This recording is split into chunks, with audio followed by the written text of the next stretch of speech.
Hello and welcome to Autistic Tidbits and Tangents. Once again, I'm Maja Toudal. I'm an autistic psychologist from Denmark. And I'm Kara Dymond, and I'm an autistic teacher. I'm so excited because today's episode, I just took over. Maja usually does this. But we are talking about holidays. And as you can see, I actually have an extensive Christmas sweater collection, ugly Christmas sweater collection. So I decided to wear one and some earrings for this episode, if you're one of our viewers. And if you're one of our listeners, I do hope that the mood of today comes across. I think we're both very fond of the holidays, and that should be coming through. But of course, because we're here to talk about autism and holidays, we will also be getting into some of the difficulties that can arise and what kind of strategies we use today to make it a little bit easier for ourselves. So let's roll.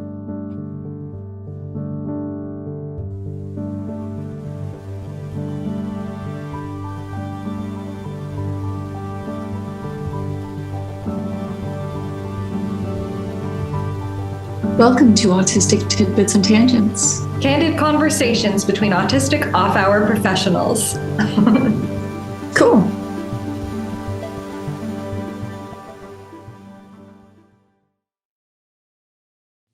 Trigger warnings for this episode. We're not really sure, but because we both grew up in traditionally Christian cultures, this episode is kind of Christmas normative. And if anyone doesn't relate to that, of course, we hope that you can still get through it and get some good tips for other holidays. We do try to generalize to some extent.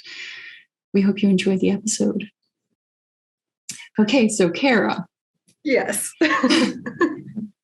Obviously today, the holidays are fantastic for both of us and we love them. And they are something that we look forward to for at least some of the year. I just put on the sweater and got excited, and we're a couple months out still. Yeah. I mean, the holiday decorations aren't up in the stores yet. Mm-hmm. I'm one of those people where if they put up the decorations a little bit too early, I'm like, come on, guys. I kind of feel like we have to get past Halloween, even though in Denmark we're not really supposed to celebrate Halloween. I would say get past American Thanksgiving. I think like a month is good. A month, maybe. Well, yeah. I mean, for me, I feel like December 1st, let's go. and then it just goes until New Year's. And then it's New Year's. It's exhausting. Yeah. But I also, so my biological family, I don't have a lot of contact there. I'm mostly in touch with just my parents. And so Christmas was never a really big thing because it was just us. But for 16 years now, I have been in a relationship with the man who's my husband now. Obviously, we didn't get married 16 years ago because he was 16 then. But they have a Christmas farm, a Christmas tree farm. And so Christmas in this family is huge and is associated with a lot of work. So what you're saying is I have to come and visit you over the holidays. Oh, absolutely. Absolutely. Come by. We have, so for starting in kind of mid-November, we start selling Christmas trees and stuff. And there's also a Christmas, we call it a Christmas living room. It isn't. It's a barn. Yeah. But it's a Christmas kind of room with decorations and all the glittery stuff. And we hand make decorations there and sell as well. And there's traditional Danish Christmas drinks and desserts and stuff that we sell as well. So it's very jolly. It's also a lot of hard work. You're pretty much outside from like 9 a.m. until 4, 5, 6 p.m. Yeah. In the cold. So cold I wouldn't like, and like all the interactions. I'd like some of the interactions, but I definitely would time out at a certain point. I find in the beginning I definitely did. It's gotten easier over time. And also for some reason, I really love the part where we come back home and we light a fire in the wood burner. We use the leftover trees from the farm because we're always planting new trees anyway. So whatever like gets too big to get sold, or any leftover, we use that for firewood. Yeah. And then plant new trees. So it's kind of climate friendly in that way, even though it's not great. But honestly, during this year with the war and the gas prices there's kind of a gas crisis in Europe. And this family is definitely relying on that farm right now to, I bet. To not have to sell our houses. So yeah, that was a weird tangent. Sorry. Okay. Damper on the holidays. No, I'm kidding. It's all welcome here. It's going to be fine. It's going to be fine. Yeah, we're great. Yeah. Okay. So holidays as a child, Kara, what was it like for you being an autistic child, undiagnosed, obviously, because both of us were diagnosed late. You were diagnosed just recently, and I was diagnosed when I was 16. What was it like for you? My brother was diagnosed autistic. So I do think my family had a pretty good way of structuring things. Now, that said, we have a lot of family events. And I am tied to my traditions. The things that we did, I like to always do them. And I have struggled when things have had to change, or, mom's no longer going to make that, or they've downsized the house. So now we don't have the traditional ornaments, or, things like that. I do find difficult to let go of. But that's now as an adult. So as a child, my parents were pretty good about we had the parameters around, okay, you can't wake up. If you wake up early, you have to stay in your rooms, or be quiet. But this is the time we are all getting up to open presents. So actually it was very clear. It was structured. Right. And there were breaks between things. So it's you had your Christmas morning, you had your Christmas Eve, something that we did. You had your Christmas morning, then we had the afternoon to kind of do our own thing and restore before going to a larger party with a larger side of the family. So I think the downtime definitely helped. I was always very excited about the events at home the most. I think because when you're at home, if you need a break, you can go downstairs, or you can go to your bedroom, or I think I was just naturally doing those things. And it is a bit harder when you go to somebody else's house. And there's more people, and you're like, oh my gosh, I have to talk to all of them. And then I always struggled. Okay, this was interesting. I always struggled when family members were like, was Santa good to you? Because I'm like, do they think that I believe in Santa? What should I say? I don't want to disappoint them. I would have trouble with that question, So there were things like that where every year I'd be like, what am I going to do? I have anxiety about this. But I love food. I love Christmas meals, not like turkey and stuff. I'm more excited about, the sides, the desserts, things like that. So I think one of the things I always look forward to is the initial seeing people. And then I like to sort of go to a quieter spot. And I love the food. And some of the things that my family did as traditionally I enjoyed. I go shopping with my dad and my younger brother every year for my mom. And that's a tradition I've actually missed the last couple of years because of the pandemic. Right. Yeah. What about you? I'll be honest. Christmas for me as a child was boring. Interesting. Because it was mostly just me and my mom and my dad. And then my parents got separated. So very often, for some years, it was a small event and not necessarily very exciting. And then when there were bigger family events, which happens sometimes, in Denmark, we have different traditions. So for us, the 23rd is Little Christmas Eve. And then we have Christmas Eve, which is both dinner and opening presents. And then usually the 25th and 26th is much more optional. Some people still do have Christmas lunches or things on those days, and other people don't.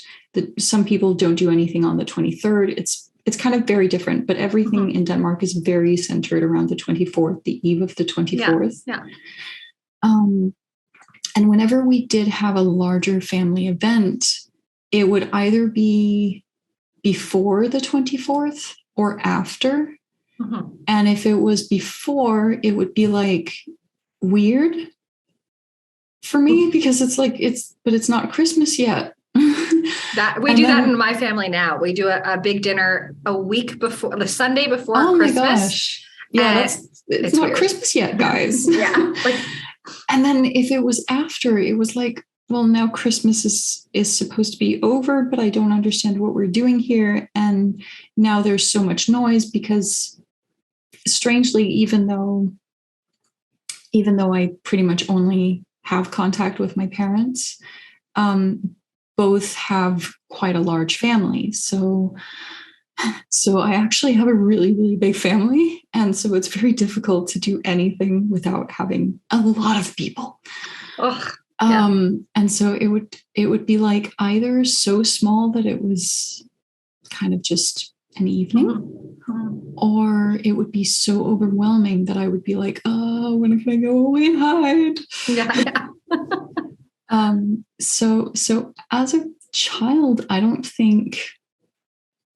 think the biggest challenge for me, and this goes kind of far up, like even as a teenager, one of my really big challenges was whenever I got a present that just wasn't for me, I practice this with my students. We practice our reactions. It's really fun.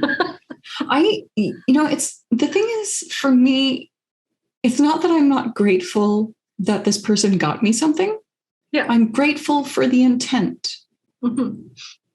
But I don't know if you've done this, and I don't know if this is a girl thing, but I have certain family members that have had a thing with buying clothes for me. And the thing is, they don't know me.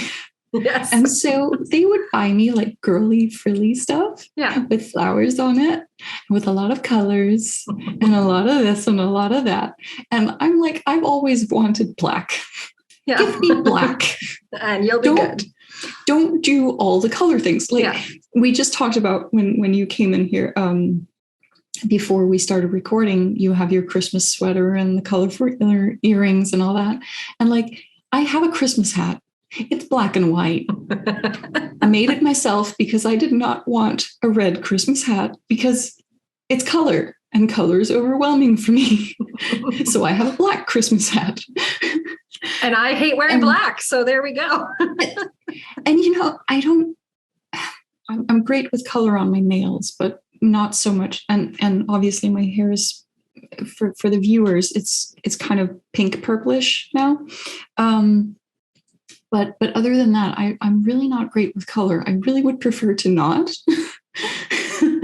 And so getting all these presents that were great presents, but weren't great for me.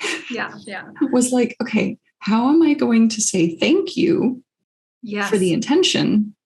But also, this is not your thing. Yeah. People could always tell growing up, like people could always tell if I didn't like it despite my best intentions and trying to hide it, I think I just do something with my face and they know. Oh, can I tell a really silly story? Please do.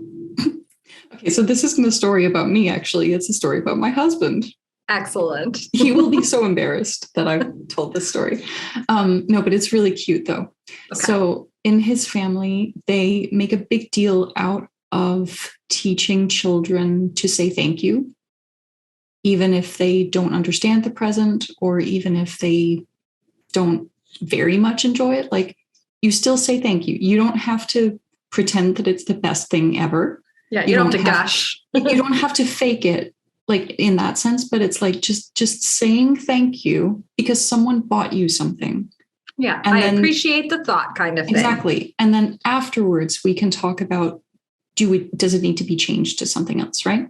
Yes. And obviously right now we have a niece and nephew who are teenagers, and they've been taught this all their lives. I've known them since they were born. It's so cute. But my husband was also taught this when he was very young. And his name begins with an M, just like mine. But so does his aunt's. Okay. And before he was able to read, back when he was like 2, he was able to just recognize the M. Yeah. On the to and from card. And he got himself a present from the pile, and he opened it, not knowing that it was for his aunt. And he opens it, and he holds up this pair of like big old lacy granny panties. And he goes, "Oh my gosh, thank you so much. What's it for?" Oh, I love him. Oh. And it's like, knowing how to do that, knowing how to be grateful for something, even if you don't understand what it's for. It's so difficult when you don't know how to, like, we had an episode about masking, right? And if you don't know how to mask your initial reaction quickly enough, people will see. Yeah. And if you don't know how to express so that non-autistic people understand it, genuine gratitude. Yeah. Because usually there is still some gratitude in there. Obviously, when you're a teenager, and no one's grateful. We understand. We've all been through it. We've all been teenagers, and we've all been through that period in life where it's like, I hate it. Why? Yeah. Or when it's like, I mean, obviously we're lucky to get gifts at all, but if you're opening the last gift and you really wanted one thing. Yeah. And it's not that there. It's not in that box or in that bag, And it's not been in any of the others either. And so even if it's a good gift, you're like, the disappointment of not having the one thing you really were hoping for. Yeah. Can overwhelm the positive. And it can come through. Yeah. But I do think that there's I really don't want to advocate for ABA like things, for like teaching kids to behave inauthentically to themselves. I really don't. But at the same time, I also do see the value in teaching kids to say thank you. Mm-hmm. And like to express some level of gratitude. Yeah. Just for the intention. Yeah. Even if you don't like the thing that came out of it. To understand the thought process of the person who got you the gift, and like just how to avoid an awkward situation getting worse. Yeah. That's sort of how I see it. It's like, how do we take the situation and get out of it comfortably? Yeah. But obviously, I mean, there are autistic kids for whom this is very difficult. It is. And so what do we do with that? Mm-hmm. Like, how do we avoid the holidays becoming really bad for that child who cannot mask or fake gratitude if they get something they really don't like, or if they don't get their favorite, or if they don't get the present they really, really wanted, they can't mask their disappointment. How do we help that child and the parents of that child avoid that situation?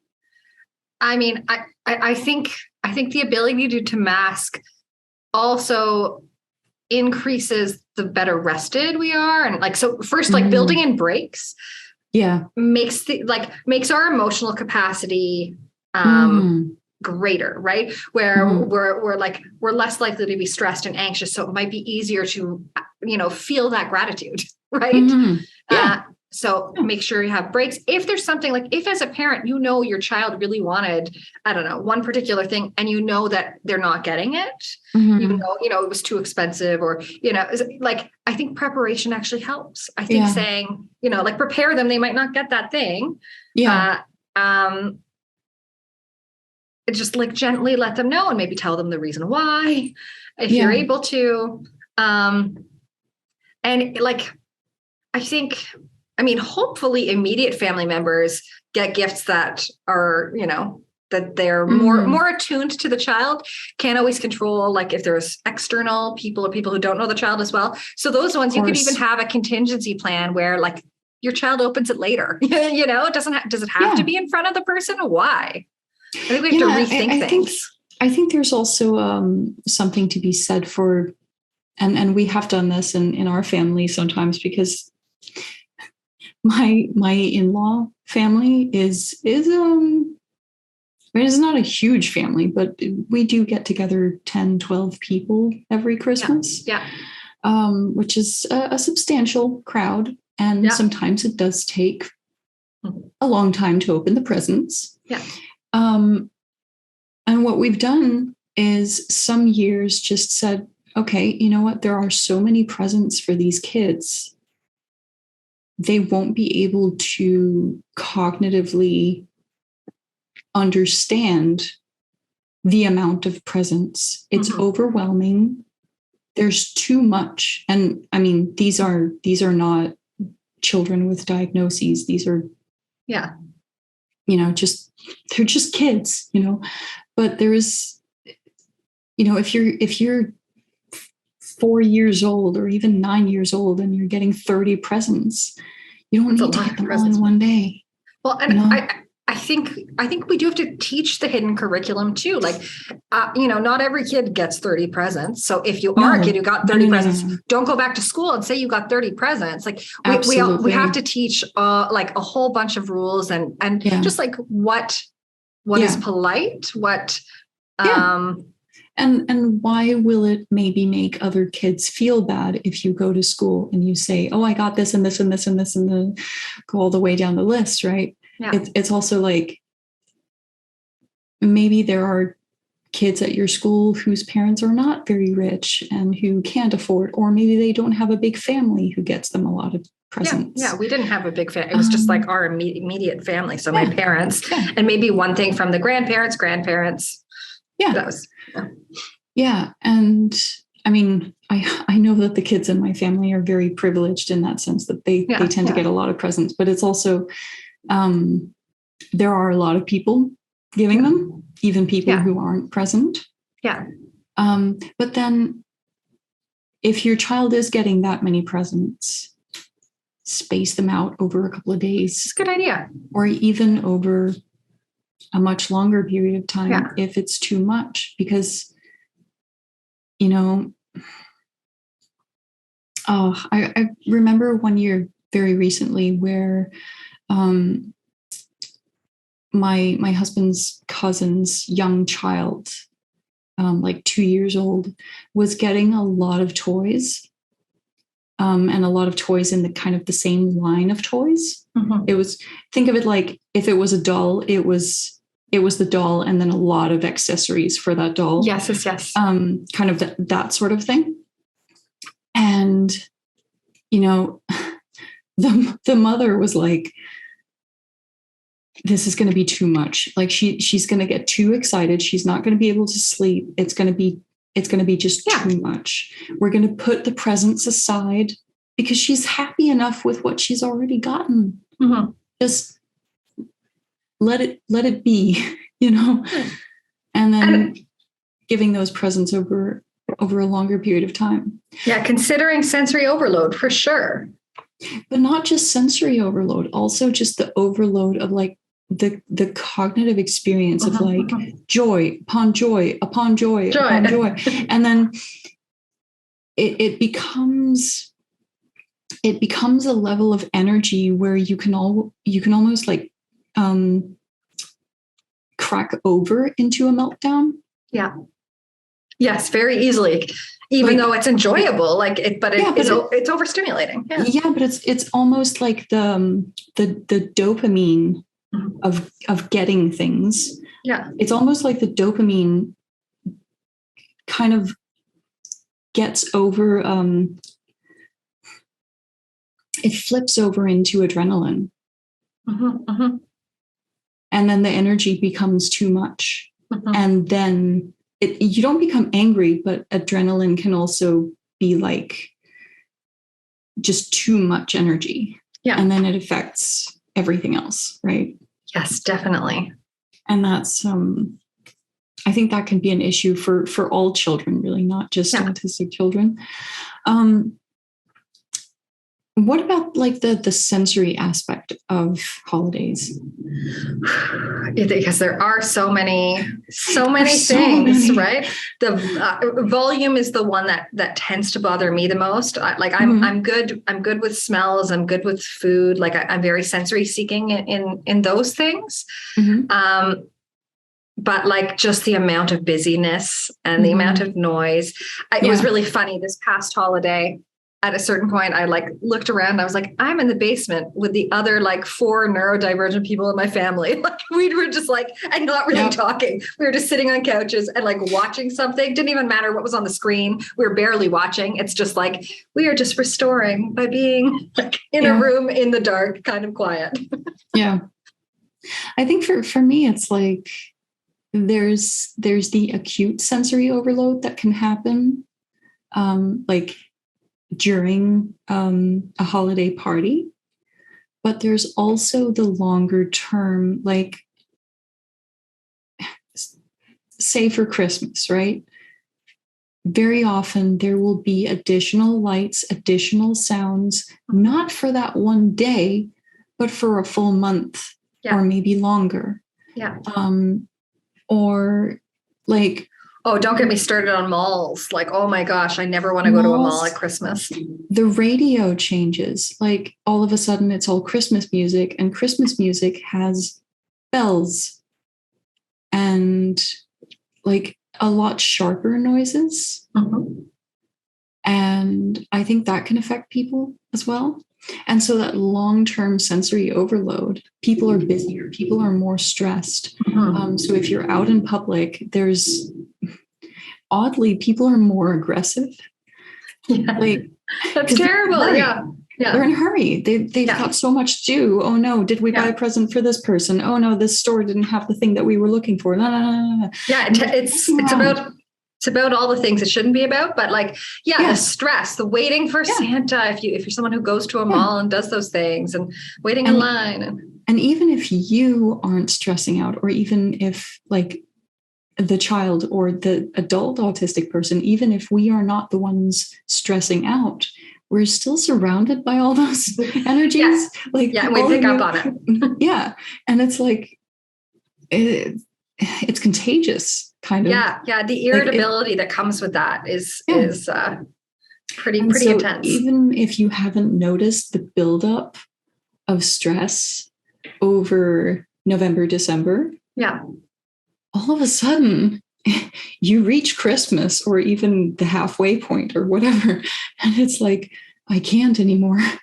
Oh, exactly. Crash. And I exist solely with like lists. If I didn't have lists, and it's like go. And you don't really enjoy it as much. And you do become irritable, you know? Absolutely. It's like, we have to do this. So are you like, what are you wearing? No. Like all of this stuff. It is really difficult. And one thing I found difficult as an adult was compromising on Christmas traditions with a partner. Ooh. You know what I mean? Because like my family has specific dates and times we do things, and I love those things for the most part. Like I love those things and I don't want to give any of them up. And so that's a whole other kettle of fish. Absolutely.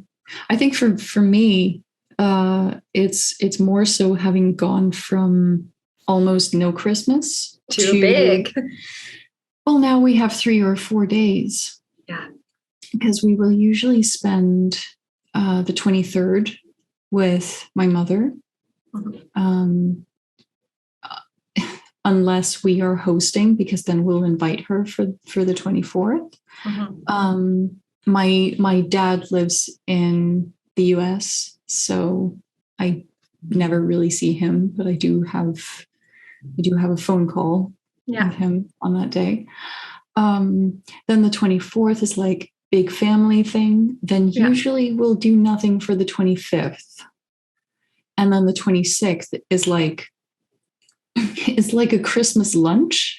We do another dinner. Yeah. It usually just ends up being from like noon till 8 in the evening. Yeah. You just come home and you're dead.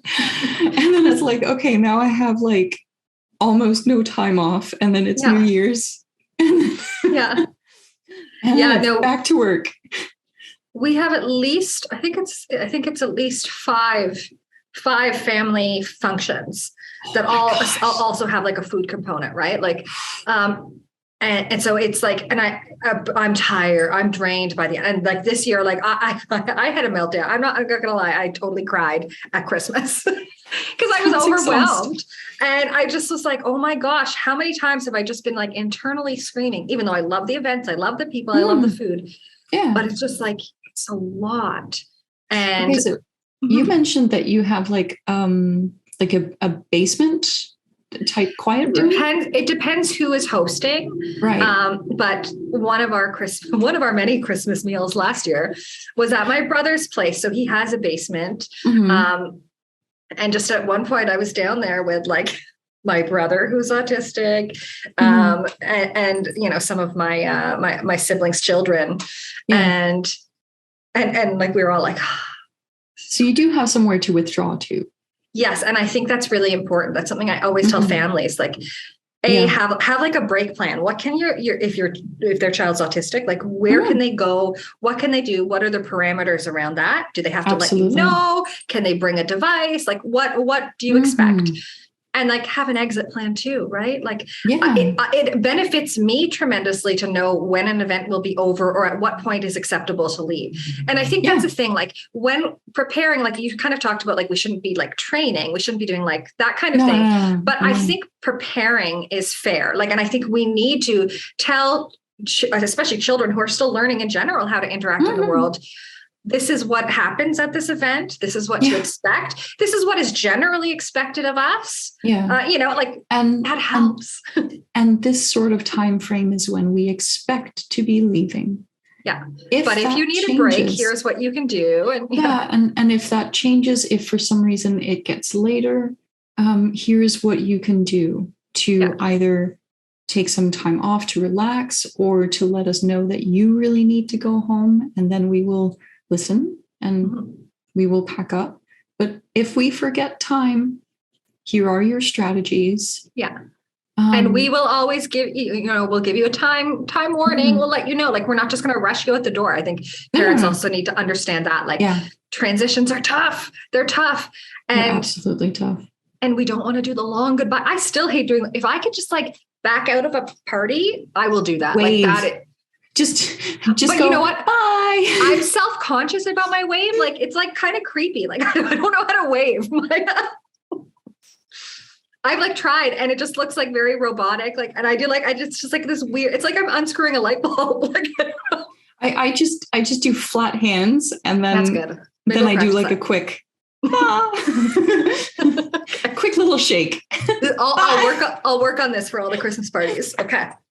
All right. Yeah. Sorry, I got us off on a tangent. No, but it's all of these little strategies for how do you do this? How do you express this? How do you, like, all of those things, all of those tiny, like, micro strategies to get through holiday parties are so important because everything adds up. Mm-hmm. And I think there is a way for holidays to be very enjoyable. I love them, obviously.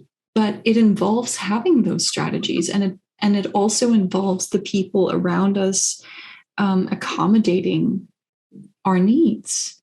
Yes. And like if you are going somewhere and there isn't a quiet room, that's a huge stressor. Like, okay, when I kind of joined this family, and I will say that even though I've only been married for 4 years, it's been a much longer time that I've been a part of the family, right? Exactly. And in the beginning, it was very difficult for them to understand some of my support needs. And it was much more difficult, and I had many more meltdowns going to Christmas events when I was somewhere that I couldn't withdraw. And honestly, it's become so much easier. Like, I would say half to probably 70% of the stress is gone just by me knowing that there is a quiet room. Yes. And you know what, this isn't even just I don't even need to use it. Just knowing that it's an option reduces stress because you know you have the outlet. And I think this is true of, well, every holiday, but like every social event in general. Like if it's someplace new that I've never been, you better believe I'm Googling pictures. I'm trying to figure out what to expect.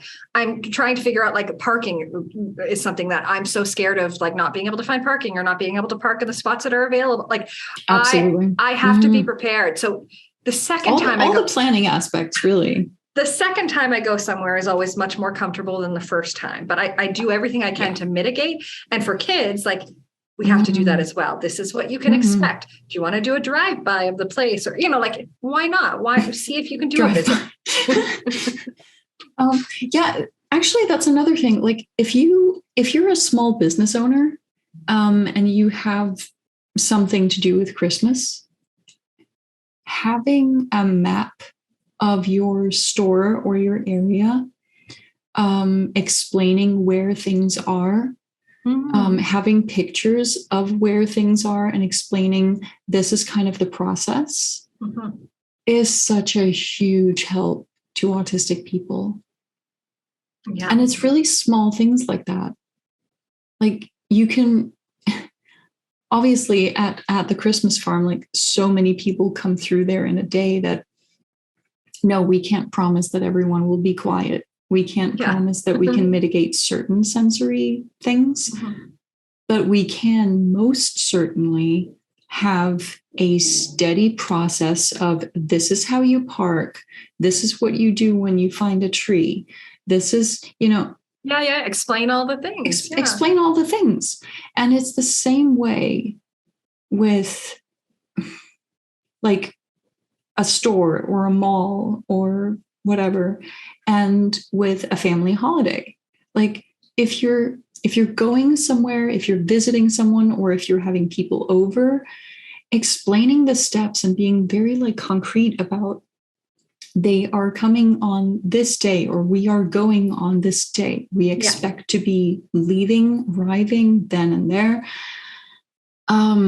This is the room that our guests are going to stay in, or that we are going to stay in at theirs. These are the rules that are going to change. Like, all of those informations about the changes that are going to happen. That preparation is just huge. I agree. And the visuals, as part of it as well, like pictures, things like that. But there's so much that I do love about Christmas. Like I said, the traditions, because I know what to expect every year. And there's certain, like, sensory things that I only associate with Christmas, like small, what are they called? Like the little oranges. Tangerines, mandarin. I forget what they're called, but that I have them only at clementines. I think they are clementines. And the smell of them is, like, instantly like Christmas. And absolutely. And I will only eat them at that time. Even when I see them in the stores at other times, it doesn't make sense to me. So it's a Christmas thing. Right. So it's compartmentalized, but there are so many, I don't know if this is everywhere, but in Denmark, there are so many cinnamon tasting things. Cinnamon's a big one. Yeah. Cinnamon, and, like, the smell of, like, pine obviously would be one. Christmas trees. And I love I love like the structure of, and this is every holiday, so not just Christmas, but every holiday. I love the structured part of like, I usually make the desserts. So at least one dessert. So I'll make like the pumpkin pie at Thanksgiving. And I love feeding people. So I find that really fun, It's something I really look forward to is serving, like, what am I bringing? What am I serving? Yeah. Like, what will people think of it? Yeah. I find with, here's one for adults. When you first start hosting Christmas, planning. I found the first time we were hosting Christmas after we bought this house, like I didn't know how to cook the things that need to be cooked. I didn't know. Yeah. And like knowing how long does this need? Yeah. How long does this need? Yeah. When do you start what? And what does it look like when it's done? Yeah. Well, I knew that part because I've been eating it. But, that's true. Fair enough. But what I did was I sat down with my mother-in-law and with my aunt-in-law, I guess it's called. I sat down with them and it was like, okay, what do you do for Christmas? When do you do it? How long do things take? And I Googled everything that I couldn't like plan down. And I was like, okay, how do I get a timeline for what can I cook when? Yes. And then asking for help. Because it was like, this is too much. I don't know if I can do this by myself, even with my husband's help. Like, it's going to be too much. It's just going to be too much. Like, help. And and this is the big thing that I find, is that a lot of people, if you ask them for help, they will come running, but then they'll start doing everything. Yeah. And then you don't have any control anymore. Yeah. And so a big thing for me was, and luckily I've learned this over time, so I knew that I had to do it, but just talking to them and being like, okay, I need your help with this. Yes. Specific. This is the thing that I need. And then, of course, them being willing to do that was a huge thing. So really just the planning, having the lists, as you were saying, having your lists straight. What do you need to get done when? Yeah. Well, in my family, again, so I'm one of 4 siblings. So, I mean, my parents host a couple of the events, but we usually all bring something to each of the events. And then when it's hosted by one of us, like we divide who's bringing what. And my older brother is like a chef. So he usually does the main, he's like an amazing home cook. So he usually does the main, and then my elder sister and I will divide the sides and the desserts. And so that's pretty predictable no matter who hosts, which is good. So it doesn't feel like too much. We each do the part that we like to do. And one strategy, I mean, I can't do this, but one day maybe a strategy my mother uses now, she used to do all the things and make amazing meals, and she can't, it's overwhelming now. She will have like our small family Christmas, pre-Christmas dinner. She will have it catered, basically. Like the main part will be catered. So if I could ever afford to do that, I would, just to relieve some of the stress. You're getting a great meal. Not everyone can do that, but it's like a good way of outsourcing if you can. Yeah. I mean, in Denmark, we have several different dishes that you can do as the main course for Christmas. There's a pork dish, there's duck, and I love duck. Goose. Oh, I've never had goose. We don't do goose, but we do duck, and we do the pork. It's like a pork belly, but it has the skin attached, which it gets salted, crispy, and and of course each of those requires a different sauce. and it all gets a little bit much. And then we have a normal white potatoes, and then we have caramelized potatoes, and then chips, and then like a bunch of other sides. And it's a lot. And so when we're hosting, we'll usually do the pork by ourselves, but then we'll order the duck from a local butcher. Yeah. They do like they will cook it, and they will make the sauce, and you'll get that along with it. And then you kind of just have to heat it up. Yeah. You have to like heat it up and like just cook it the rest of the way, because they slightly undercook it so it doesn't get dry when you reheat it. Yeah. And that helps a lot, because otherwise, like, there isn't room in the oven for everything. Yes. Yeah, so there's definitely some organizational aspects to hosting. Yes, there are. And cleaning. Oh my gosh. The cleanup I hate. See, this is where it really helps to make it like a family thing. Yeah. Like everyone pitches in. Yeah. Everyone pitches in with like bringing the stuff to the kitchen. 2 or 3 people are helping each other out with like getting leftovers either packed down or thrown out, depending on what it is and how much and all that. And putting things in the dishwasher or washing by hand. Or, and drying and putting away. And all of those things, right? And it makes it manageable. And the other things, like my mother is the most organized person I know. And so she always had, like, before we started unwrapping presents, she would show us, this is the bag that the paper goes in. This is the box to put the bows in and the tags. Like, so it was never that messy for that kind of thing, because it was very structured and we all knew what was expected. Yeah, that makes sense. It was a good hack. Very good hack. Yeah. No, I think that's great. I mean, we have, tell me what you think of this, because I think families are very different when it comes to this. In our family, when we get to unwrapping presents, usually we will get one present at a time, and then everyone is kind of watching that person unwrap, and then another present, and then another, but it's one at a time. And it makes it take a really long time to open the presents. But I also feel like it brings down the energy to a point where it's manageable. Like it doesn't get wild and unregulated and crazy. Ours is a little bit different in my household. So generally there'll be a couple of people opening at the same time.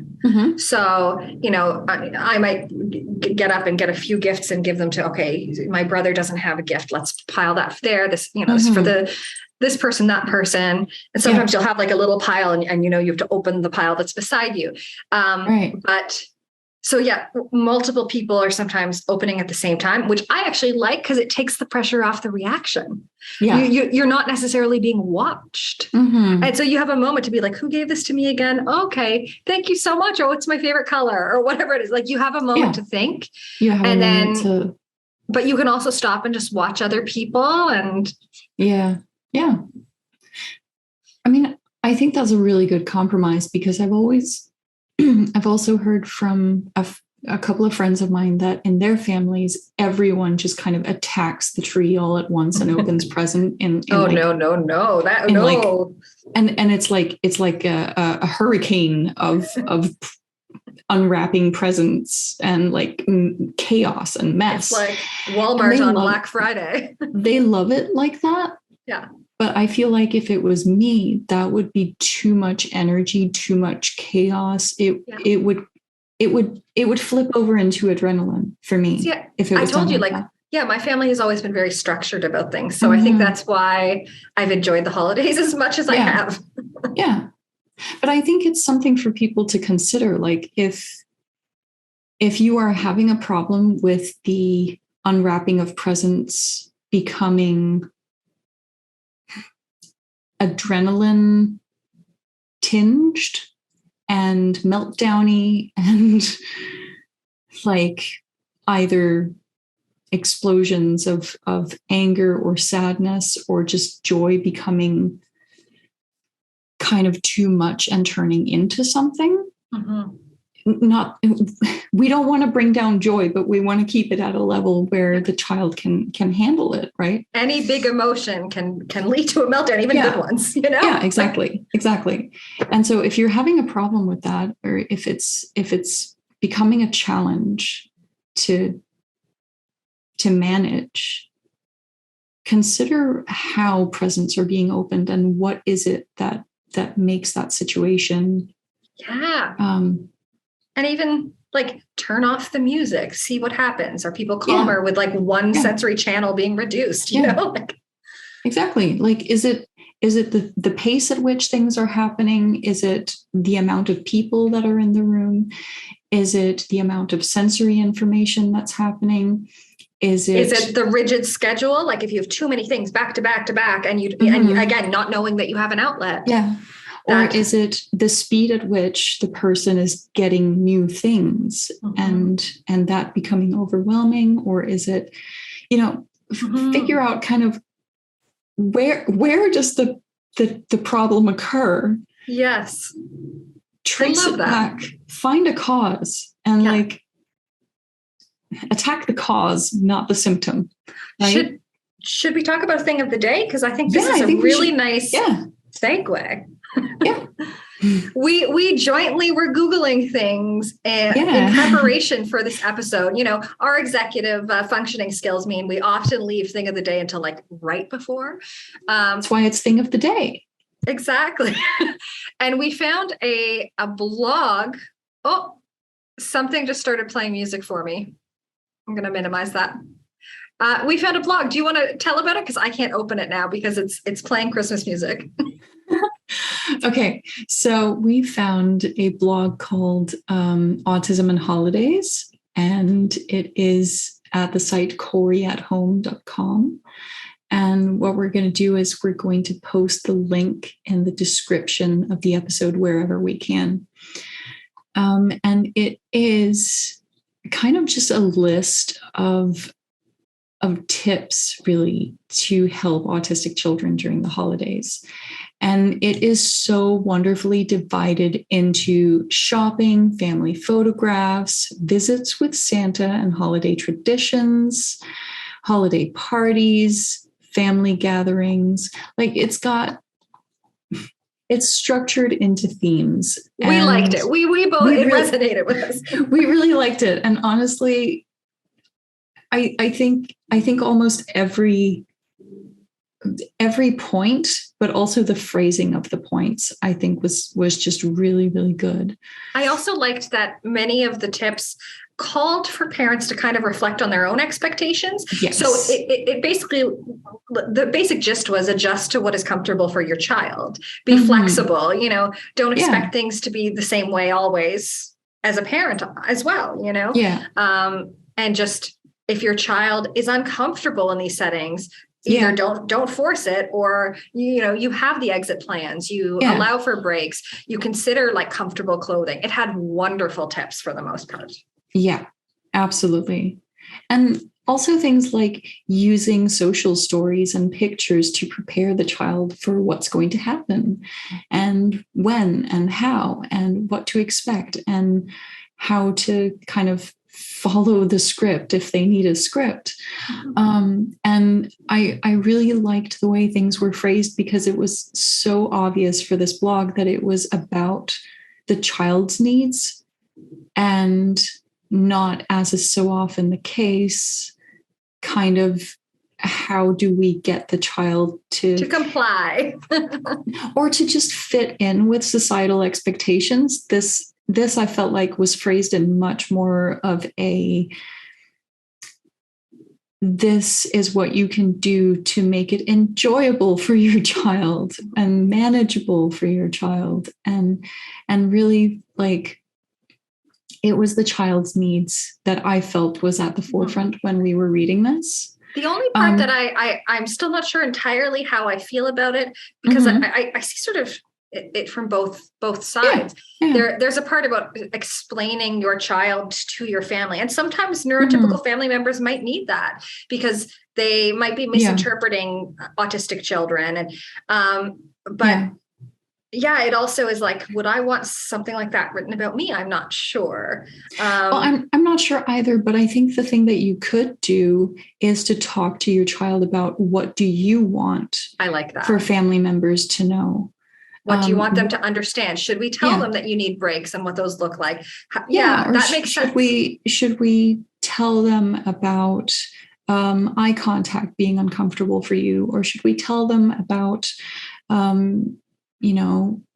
you like to open your presents a little bit further away so that you're not feeling like you are the center of attention. It's not getting too overwhelming for you. What should we write? I think that could be a way to kind of get out of it.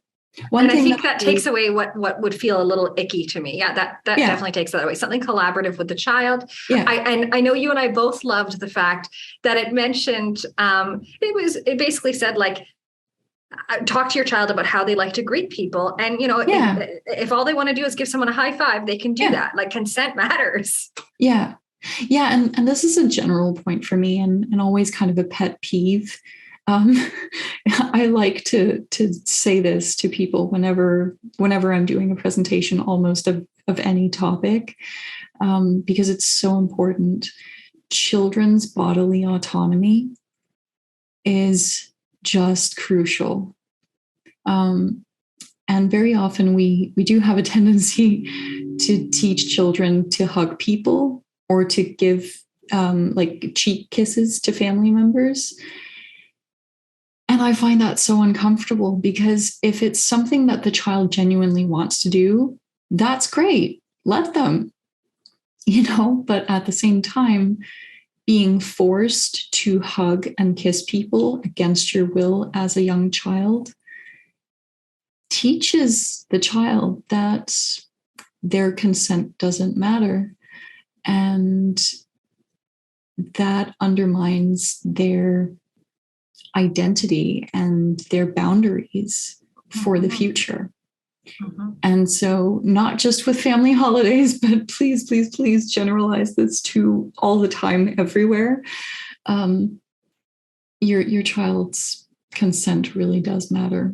And even with things like that, and I actually liked this part a lot about this blog, was one point where it starts with, if children do agree to see Santa.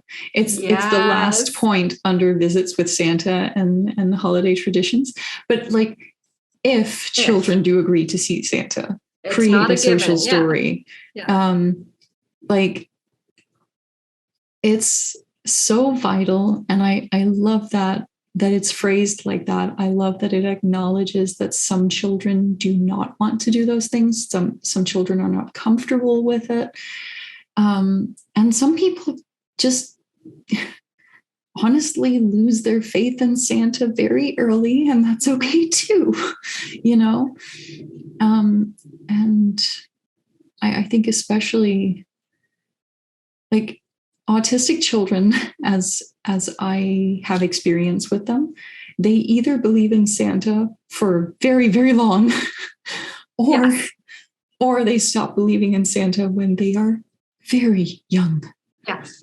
And then there is, as you started in the episode with like, do I pretend that I believe in Santa? What am I supposed to do in this situation? I pretended for years because I was really little and my parents had put like a sparkle boot print by the fireplace. And I went and looked under my dad's shoe and saw all the sparkles. And so I knew, and I was probably like 5. It was before I moved. So I was probably like 5, but I knew it brought my parents so much joy that I played along for several years beyond that. Oh my gosh, that is so funny. Yeah. So yeah, I just think it's so important that we find ways for the holidays to be enjoyable for everyone. And of course, this doesn't mean, and I do want to say this, and I hope it's okay. I hope I don't offend anyone. I don't think that someone's autistic support needs means that the holidays should be uncomfortable for anyone else. I don't think our needs supersede anyone else's. I think the point is to find compromises that are good for everyone. And try to plan for all the needs. Yeah. And use the strategies that work to prepare, to mitigate, to plan around, and to get out of situations before something like a meltdown happens. But also to explain to family members and to do your best to make sure that no one feels like they are being ignored or pushed aside. You know, because the holidays for me now as an adult, even though it wasn't the best when I was a kid, for me now it's about finding the joy for everyone and getting as many people as possible to have a good experience. And of course, that involves everyone's needs being acknowledged and supported. I love that. I think that's a wonderful place to end. And may that become a reality. Oh, we hope. We hope so much. All right. Well, happy holidays. Happy holidays, everyone. No matter what you celebrate and no matter why you celebrate, we hope that you have a really good time. And we will see you next year. Oh, wait, no.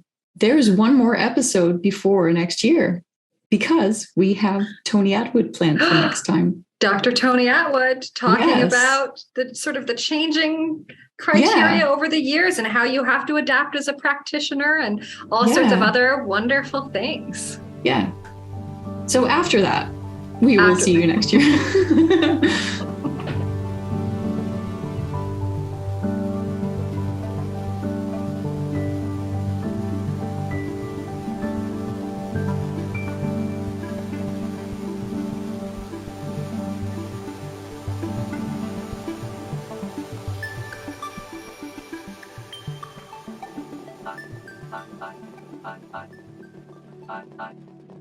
Autistic Tidbits Tangents.